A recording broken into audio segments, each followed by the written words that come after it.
Hi and welcome to Lesson 4 of Conditional Content for WooCommerce, configuring output locations.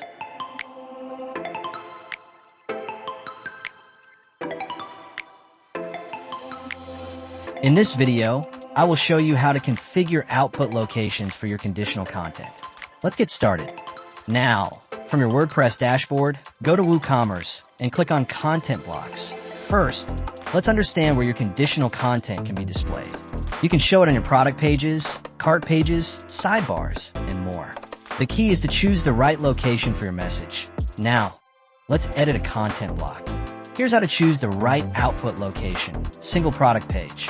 Display content near the product description, cart, and checkout pages.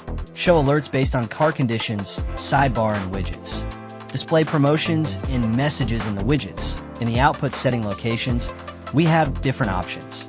Like in WooCommerce, before main content, after main content, in shop, before shop loop, and after shop loop, in single product, before product summary, after product summary, before sale flash, after product images, after product title, after product price, after product description, after add to cart, after product meta, after product sharing, after product data tabs, after related products. And we can also perform custom actions. You can select the content type, like once or in loop.